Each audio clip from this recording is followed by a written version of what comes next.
A'udzu billahi minasyaitonir rajim. Bismillahirrahmanirrahim. Assalamualaikum warahmatullahi wabarakatuh. Alhamdulillahi rabbil alamin. Alhamdulillahilladzi hadana li hadza wa ma kunna linahtadiya laula an hadanallah. Nahmaduhu wa nasta'inuhu wa nastaghfiruhu wa natubu ilaih wa na'udzu billahi min syururi anfusina wa min sayyiati a'malina may yahdihillahu fala mudhillalah wa may yudlilhu fala hadiyalah. Assalatu wassalamu ala Rasulillah Sayyidina Muhammad ibni Abdillah wa ala alihi wa sahbihi wa mawalah. Qalu subhanaka la ilma lana illa ma 'allamtana innaka antal alimul hakim. Qala rabbi shrah li sadri wa yassir li amri wahlul 'uqdatam min lisani yafqahu qawli. Amma ba'da. Yang dimuliakan para jamaah sekalian, sahabat-sahabat fi sabilillah rahimakumullah. Alhamdulillah, marilah kita merapatkan kesyukuran yang setinggi-tingginya atas kurniaan nikmat Allah Subhanahu wa taala berupa kesehatan. Nampaknya malam ini sudah mulai pulih para jamaah yang rasanya pada minggu lalu ada yang mengalami beberapa gejala. Alhamdulillah malam ini atau minggu ini sudah mulai ada kesehatan, ya, pulih daripada beberapa gejala tersebut. Ya, mudah-mudahan Allah berikan kita antibody yang kuat, ya, kekuatan diri kita yang kuat, karena sudah menjadi makluman lah bahwa penyakit ini sebenarnya boleh diatasi dengan kekuatan tubuh kita masing-masing. Jadi teruskanlah hidup sehat, jaga kebersihan, terutamanya kita orang Islam, perbanyakkan wudu, perbanyakkan diri kita nih suci daripada hadas dan juga najis.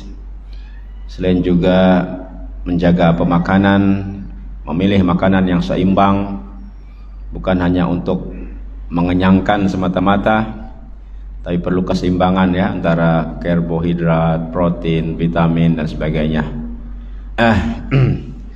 Dan juga tanpa mengurangi keinginan untuk beriadah, bersukan, ya, berexercise, itu juga perlu dirancang, ya. Ada kita dengar antara kita ini tidak ada apa-apa sukan. Dia bilang kerjanya tidur makan saja, ya. Ya mungkin sekat ini oke, ya, tapi wallahu alam kan pada masa yang akan datang. Jadi kita perlu, selain kita berdoa, tentunya yang dituntut juga adalah kita mesti berusaha, ya, untuk mendapatkan kenikmatan hidup. Itulah juga sebagai salah satu bentuk kita mensyukuri nikmat kesehatan yang Allah kurniakan kepada kita semuanya. Para jemaah sekalian, di minggu akhir bulan Rajab ini, bulan yang mulia, 25 ataupun 26 Rajab, ya, lebih kurang. Mudah-mudahan kita semakin kuat, semakin semangat untuk menyambut bulan suci berikutnya, bulan Sya'ban. Dan semoga juga rasa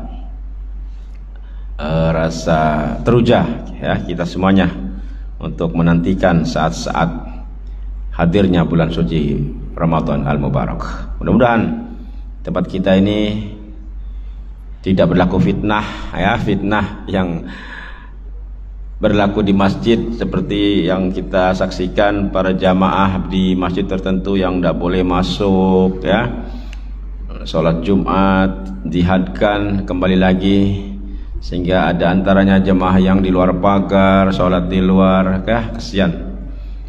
Ada lagi yang mungkin memang tujuannya untuk keselamatan. Masjid yang mensyaratkan kalau dulu 2 vaksin saja boleh masuk, sekarang sudah mula ya 3, hanya yang mendapat penggalak saja yang dibenarkan. Masya Allah. Jadi ini semuanya ialah adakah inilah fitnah yang tak dapat dielakkan. Teruslah kita memohon pada Allah SWT semoga kita semuanya terhindar daripada fitnah akhir zaman insyaallah. Para hadirin jemaah sekalian yang dimuliakan, marilah kita teruskan perkongsian hadis Sahih Muslim kita malam ini dengan meneruskan perbincangan masih mengenai soal menjaga fitnah ini. Fitnah daripada ada kaitannya dengan hubungan ataupun antara kaum lelaki dan kaum wanita ini, ya, sampai pun ke tahap wanita yang sudah menjadi istri kita sendiri itu juga ada adab yang perlu kita jaga supaya tidak berlakunya fitnah. Pada minggu lalu bagaimana Rasulullah SAW mencontohkan bahwa beliau sanggup memperkenalkan istrinya apabila keluar berjalan dan didapati ada sahabat atau orang lain memperhatikan yang kemungkinan sahabat itu atau orang itu tidak mengenali status wanita yang bersama Nabi Muhammad SAW tersebut yang merupakan istrinya, maka Nabi serta-merta memanggil orang itu dan memperkenalkan bahwa yang bersamanya adalah istrinya, ya. Jadi adab memperkenalkan istri ini tujuannya supaya tidak berlakunya bisikan-bisikan, andaian-andaian yang mungkin ada pada orang yang melihat kita. Walaupun apa yang berlaku di zaman Nabi ataupun yang berlaku pada diri Rasulullah SAW, bahwasanya para sahabat yang memperhatikan itu tidak ada pun andaian yang salah, tidak ada prasangka buruk. Tapi tetap Nabi mempunyai prinsip begitu untuk memperkenalkan siapa yang bersamanya, siapa yang dibawa bersama Nabi SAW, adakah istri, anak dan sebagainya. Karena Nabi mengingatkan kita semuanya, diingatkan bahwa setan itu berjalan dalam saluran peredaran darah manusia. Bahkan ada hadis lain mengatakan bukan hanya berjalan, berlari. Syaitan berlari dengan pantas masuk, menyusup ke dalam saluran pembuluh darah itu. Ini yang kita rasa ngeri, ya, ngeri. Mananya setan itu begitu sangat-sangat licik dan akan terus mencari peluang. Tak kiralah orang itu orang baik, sebab orang baik pun ada ketikanya dia akan mungkin lalai, ya, ataupun tengah dalam keadaan yang tidak stabil gitu, ya. Apalagi lah kalau orang yang selalu lalai dan cuai. Jadi kita kupas terlebih dahulu ini mengenai kedudukan syaitan ini yang senantiasa mencari peluang untuk masuk ke dalam tubuh badan manusia. Dalam surah yang ringkas itu sudah kita biasa baca, ya. Kita disuruh oleh Allah supaya berlindung kepada Allah daripada syaitan, ya. Di mana syaitan itu alladzi waswisu fi sudurin nas, ya. Syaitan itu sentiasa memasukkan waswas, godaan ke dalam dada manusia, ya. Dada ini dapat diartikan sebagai tempat peredaran darah, ya, karena dada di situ ada jantung, ada hati, ya, dan sudah tentu disitulah pusatnya pengaliran darah. Minal jinnati wan nas, ya, daripada kalangan jin dan manusia. Jin ini setan yang memang kita tidak boleh nampak, manakala manusia daripada rakan-rakan ataupun daripada jenis kita sendiri, ya, yang mempunyai keinginan untuk mengajak kita kepada keburukan atau kejahatan. Ternyata selain aliran darah itu ataupun pembuluh darah, dalam beberapa hadis Rasulullah sallallahu alaihi wasallam ada diceritakan ataupun diungkapkan, didedahkan rahasianya bahwa ada bagian-bagian tubuh kita yang lain tempat syaitan itu sangat berpeluang, ya, untuk masuk dan seterusnya merancang sesuatu keburukan ataupun kejahatan. Mari kita sama-sama semak, ya, sebelum kita berbincang tentang hadis ataupun tajuk yang berikut, ya. Pertama adalah yang paling dekat dengan kita ialah mulut, lubang mulut. Lubang mulut manusia ini adalah tempat yang pertama sekali menjadi tempat yang paling disukai oleh jin dan syaitan. Lubang mulut kita ini, ya. Karena disitulah yang paling dekat, ya. Kalau kita berhadapan, ya, sama ada dengan makhluk yang nyata, dengan manusia yang lain, itu paling dekat. Termasuklah juga dengan golongan jin atau syaitan ini. Jin dan syaitan akan berusaha masuk melalui mulut pada saat kita menguap. Menguap ini, ya. Jadi itu. Jadi kalau yang macam kita biasa-biasa itu, syaitan atau jin itu tidak mencari peluang ketika itu. Jadi syaitan menanti bila masa menguap, ya. Ini seperti masalah yang sepele, ya, masalah yang macam tak dianggap penting. Ternyata dalam Islam perkara menguap ini penting. Mari kita jaga, sama-sama jaga cara menguap kita. Jangan main lepas saja, ya. Dan sudah kita sepakatilah, biasanya orang menguap itu adalah tanda-tandanya tanda-tanda mengantuk, ya, tanda-tanda lesu, tanda-tanda tidak bermaya. Dan itu bukan dilarang. Itu pada saya itu manusiawi, ya, sifat seorang manusia yang ada kelemahan, maka pada masanya mungkin akan menguap, ya. Dan terbukti, ya, terbukti nih, mungkin di kalangan kita yang dewasa ini berlaku. Tapi yang sering saya saksikan dari kalangan anak muda lah, ataupun anak-anak kecil itu, kalau belajar mengaji itu, ya, mengaji itu memang menguap saja itu, kan? Itu sudah jadi tanda itu, ya, jadi simptom sudah itu. Di situ ada syaitan, ya, menguap saja. Tapi kalau sudah ngaji selesai, ya, sudah shadaqallahul azim, dia main kah, dia apa, enggak ada, sudah menguap tuh. Masa mengaji itu menguap. Nah, kita kadang-kadang ada, gitu, kalau boleh dijaga nih time sholat. Kalau boleh itu sholat janganlah menguap, ya. Kalau menguap nih awal-awal lah sebelum sholat nih, ya. Kecuali kalau memang terpaksa, ya, jangan menguap. Walaupun memang akhirnya bukan tak boleh menguap, ada caranya. Sebagaimana yang diriwayatkan oleh Abu Syekh bahwa Rasulullah SAW bersabda, maksudnya, apabila seseorang dari kalian menguap, letakkanlah tangannya pada mulutnya, tutup, ya, tutup. Ya, pada saya ketika sholat pun kita boleh tutup, ya. So itu gerakan, bukan gerakan yang berkali-kali, ya, satu gerakan saja, tutup mulut. Dan kalau boleh tahan, seboleh-boleh tahan aliran apa itu menguap itu. Karena apa? Karena setan akan masuk bersama dengan orang yang menguap, yang mulutnya tidak tertutup. Ini sudah jelas. Orang menguap tidak ditutup, setan masuk.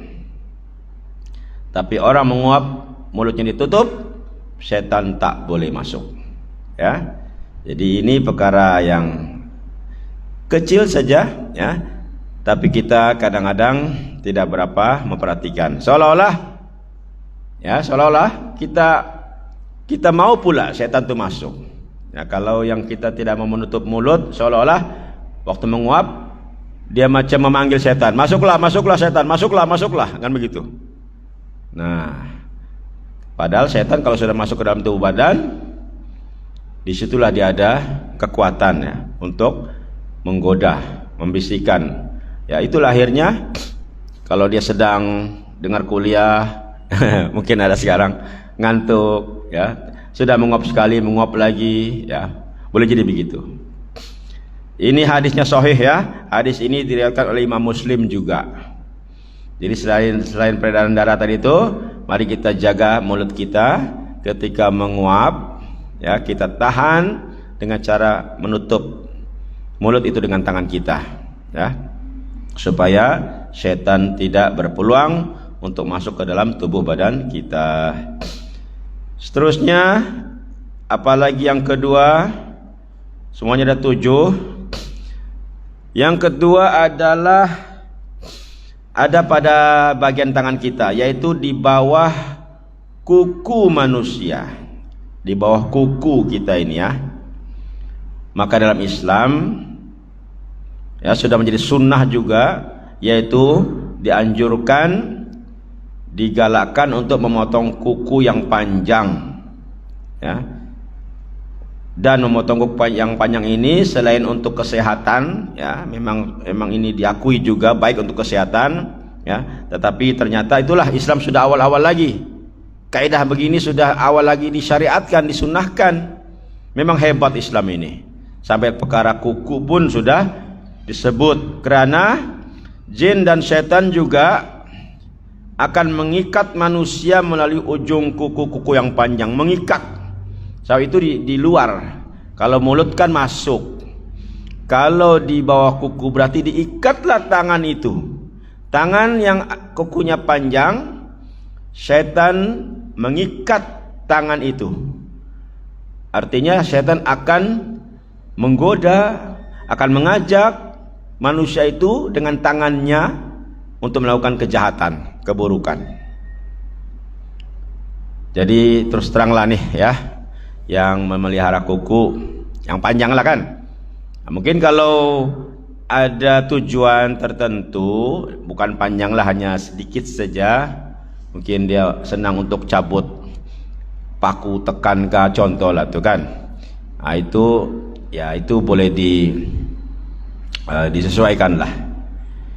Tapi terutamanya ini para wanita lah ya, wanita ini, karena yang saya tahu kuku ini pun salah satu pemeliharaan kecantikan ini ya. Ada salon khas untuk menjaga kuku itu.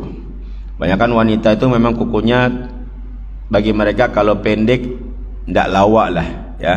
Memang maunya dipanjangkan dan diwarnai dan sebagainya. Hati-hati ya, antara keperluan kecantikan dengan keperluan syariat ini. Mana mau pilih? Cantik tapi menggadaikan iman itu, ataupun maknanya dia rela setan itu ada di bawah kukunya itu? Mana pilih ya? Buat apa lawak cantik tapi kemana-mana setan ada di situ? Karena setan sudah sah, ini sudah ada dalilnya. Setan bersembunyi mengikat tangan-tangan manusia yang kukunya panjang, sama ada laki ataupun wanita. Jadi pada saya pun inilah Islam ini, tidak perlulah mengada-ngada. Ada yang kita nampak ya di TV, ada yang punya hobi ataupun memecahkan rekod kuku terpanjang ya. Kukunya yang tidak dipotong berpuluh-puluh tahun, sampai berpusing-pusing kuku dia itu ya, tidak tahu berapa meter itu. Banggalah dia tuh ya, punya rekod. Tapi bermana itu berapa ribu setan ada di bawah kuku dia itu kalau begitu kan. Jadi kalau Islam tidak sesuai, dan kebanyakan yang punya hobi begitu bukan Islam lah ya. Kalau Islam juga maknanya dia tidak faham ya. Dalilnya apa? Nabi Muhammad SAW bersabda daripada Abu Hurairah, dia punya mafhum, potonglah ataupun pendekkanlah kuku-kukumu, sesungguhnya setan mengikat melalui kuku-kuku yang panjang. Ya, sudah sah. Dan lebih disunahkan lagi memotong kuku itu pada hari Jumat, kan? Nah, ini jadi amalan lah pada hari Jumat. Ya, pagi-pagi ataupun boleh juga kalau mau mandi hari Jumat itu kan mandi sunnah, di dalam bilik air kita potong kuku di situ. Ya, sunnah potong kuku dan sunnah mandi hari Jumat. Jadi itulah yang kedua ya, tubuh badan kita yang menjadi tempat syaitan bergantung ataupun masuk ke dalam tubuh badan kita ini. Yang ketiganya, di mana lagi nih? Di mana syaitan akan boleh masuk lagi ke dalam tubuh kita, yaitu pada lubang hidung. Ya, lubang hidung. Ini pun tidak jauh-jauh dari kita kan. Jadi selama ini kita macam biarkan saja, kan tidak ada penjagaan khusus. Kalau mulut ataupun gigi ada berus gigi, ya, ataupun ada kumur-kumur dengan obat dan sebagainya, itu mulut. Tapi untuk lubang hidung ini macam kita biarkan saja begitu kan, melainkan ketika wudhu lah. Alhamdulillah, Islam pun melalui wudhu itulah ya, ada peluang kita membersihkan lubang hidung. Jadi ambil peluang itu, bersihkan lubang hidung dengan cara beristinsyak ya. Ini pun diingatkan baliklah, istinsyak dengan cara betul, yaitu menghirup sedikit air, hirup dalam kadar setengah dalam itu, baru dibuang balik lah kan. Ini mau pandai, kalau terlebih sakit nanti. Tapi sekarang ini kita pula sudah dibiasakan, sebagian kita ini kena cucuk hidung saja, swipe kan. Tapi swipe itu lain, dia mencari sesuatu yang di dalam ya, bukan membersihkan, mencari penyakit ya, untuk tes COVID-19. Saat manusia tertidur, jin dan setan juga ikut menginap, ikut tinggal, ikut dia macam sewa rumah lah di sana tuh, tapi tidak bayar. Salah satu tempat tinggalnya setan waktu malam, ini hati-hati nih. Kita tidur, rupanya ada tetamu yang sudah dijemput dalam hidung kita, menginap di batang hidung manusia ya, setiap malam. Oleh sebab itu kita dianjurkan untuk membasuh lubang hidung sebanyak 3 kali saat bangun tidur. Jadi ialah selain amalan sebelum tidur, mudah-mudahan kita terjaga daripada setan kan, kita baca-bacalah ya, baca 3 qul, baca ayat kursi ya. Amalan yang lain itu kan beristighfar untuk sekalian orang-orang Islam. Kita baca 3 qul huwallah itu seakan-akan menghatamkan Al-Quran. Kita berselawat juga kepada Nabi dan para Rasul yang lain, dan kita bertasbih ya, berzikir seakan-akan kita pergi umrah kan. Itu antara amalan sebelum tidur supaya kita dapat menghalau setan. Tapi tetap waktu subuh ya, kita disunatkan membasuh lubang hidung itu. Maknanya kita berwudu lah ya, berwudu kita basuh lubang hidung sebanyak 3 kali. Rasulullah SAW bersabda, apabila salah seorang di antara engkau bangun tidur, hendaklah mengeluarkan air dari hidungnya. Istinsar nama dia kalau mengeluarkan air itu. Kalau tadi istinsyak, ini istinsar 3 kali. Karena setan itu menginap di batang hidungnya ya. Ini untuk malam. Jadi kalau yang belum amalkan itu boleh juga lah, lain wudu, lain lagi yang ini kan. Kita juga bagus juga kalau mandi fajar kan. masa mandi fajar itu, ya, kita bersihkan lubang hidung kita itu, ya, dengan masukkan air sedikit lalu mengeluarkannya sebanyak 3 kali. Jadi ada sudah dalilnya, dan itu menjadi bukti, ya, bahwa setan akan mencari peluang untuk berada dalam hidung kita. Patutlah kita kadang-kadang tidur ada saja masalah, kan, ada macam tidak berapa tenang. Kadang kita pun sudah baca doa, apa semua dibaca, tapi masih juga mimpi yang macam mimpi yang kacau, betul kan, meracau lah apa semua. Kalau kita demam panas, meracau juga, ya. Mungkinlah, ya, setan itu ada dalam hidung kita. Yang keempat, dalam tubuh kita ini yang kita perlu jaga adalah lubang telinga manusia, lubang telinga kita, ya, lubangnya ini, ya. Kalau yang di luar itu apa namanya itu, cupingnya itu kan, daun telinga lah, orang Indon bilang daun telinga, kuping itu, ya, cuping dia tuh. Itu boleh kita jaga. Ini baik untuk kita buat apa itu, exercise itu kan, senaman itu bagus. Ini untuk apa tuh, akupunktur apa itu, ya, untuk tubuh badan kita bagus, pagi-pagi kita tarik-tarik itu kan. Tapi yang kita perlu jaga juga adalah lubangnya ini. Ternyata ketika seseorang tertidur tanpa mengerjakan sholat malam, berarti telinganya tersebut telah dikencingi oleh jin, kan? Ini ada dalilnya, kan? Yang tak bangun subuh itu confirm, ya, ada jin dalam telinga dia. Bahkan jin itu tidak duduk, kencing lagi itu. Ya Allah, kalaulah kita nampak bagaimana jin kencing telinga kita, macam mana boleh kencing telinga, penuh lah itu lubang telinga itu. Ya, ini sebenarnya perumpamaan, ya, sama ada realnya begitu, wallahu a'lam. Tapi ini perumpamaan sudah menjadi senang saja difahami, ya. Artinya orang yang tak boleh bangun subuh itu memang disumbat telinga itu.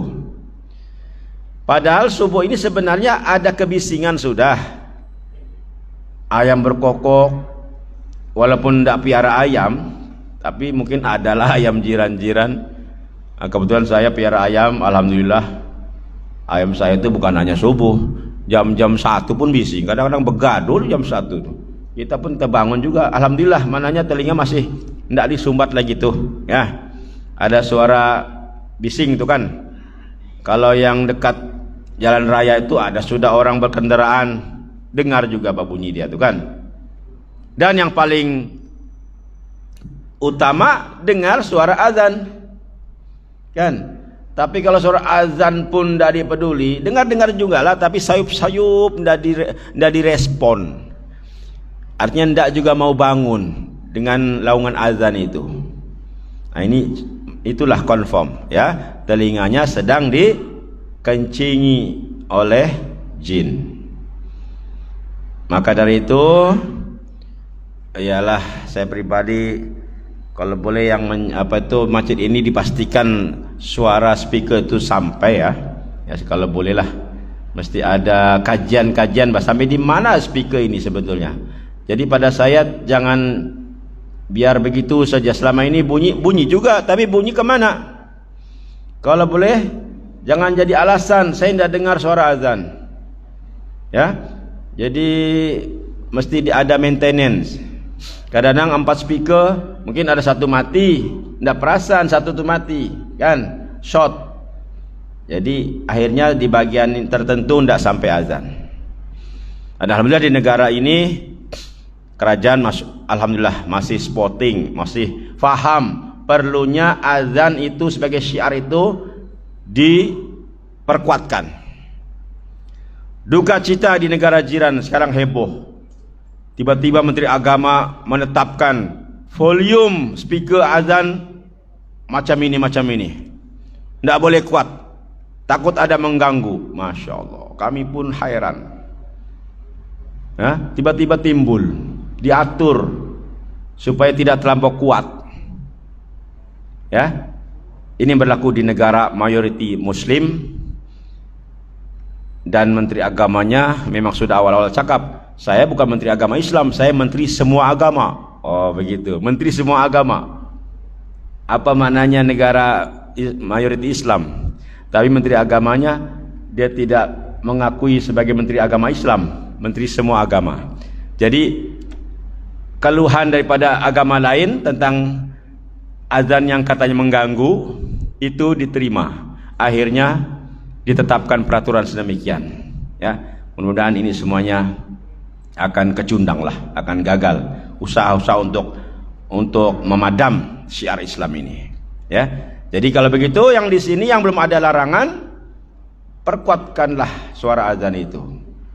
Bukanlah juga kuat sangat sampai pun pecah telinga, tidaklah kan, ya, sememadai hingga sampai ya di sesuatu kampung tersebut. Jadi inilah yang lubang apa itu tuh telinga manusia itu, ya. Maka dari itu kita perlu menjaga telinga kita. Dan ada dalil yang disampaikan juga ini dalam hadis Rasulullah SAW oleh Abdullah.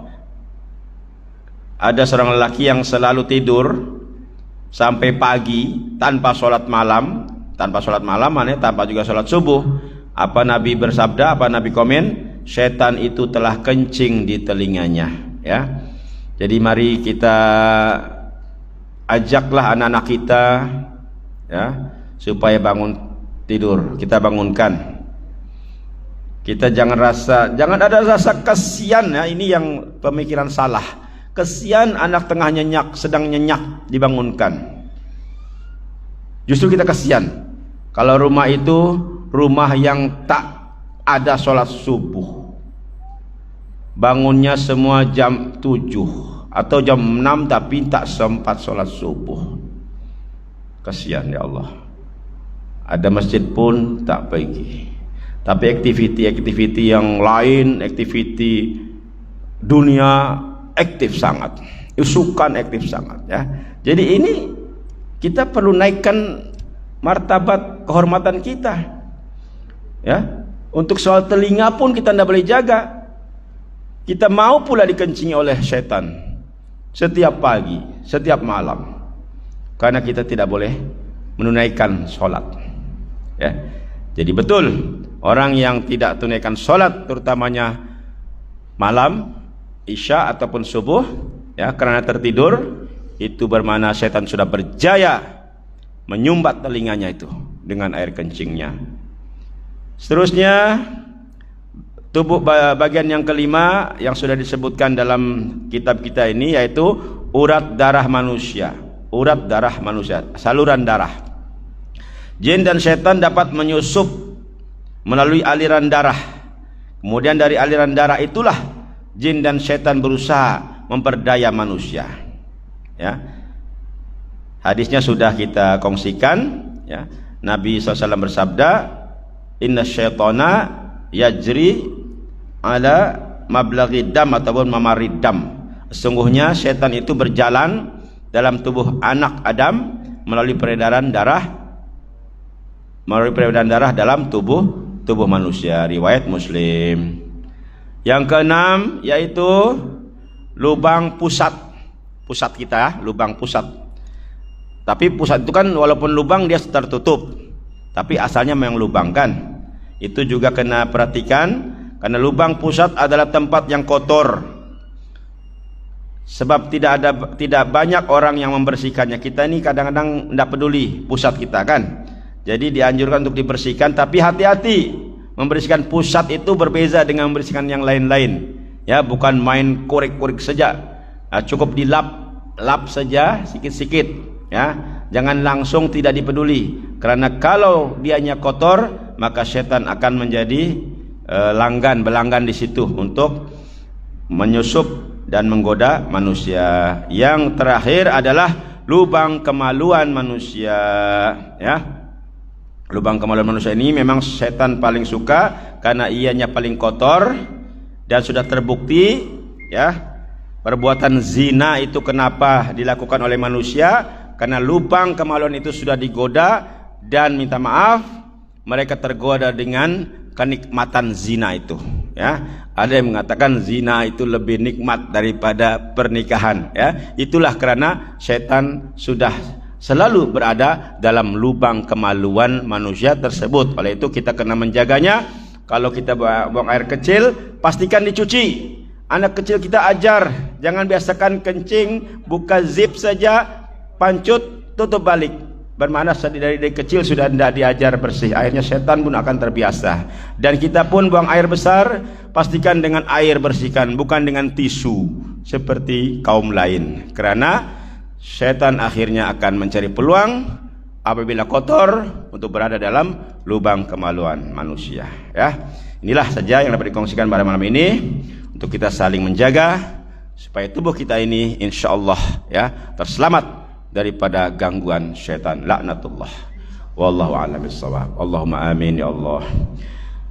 Allahumma arzuqna mutaba'atan nabi sallallahu alaihi wasallam awalan wa akhiran wa zahiran wa batinan wa qawlan wa fi'lan wa ibadatan wa amalan shalihan ya arhamar rahimin. Rabbana ajalna muqimis shalah wa min dzurriyyatina rabbana taqabbal du'a walhamdulillahil alamin. Wassalamualaikum warahmatullahi wabarakatuh.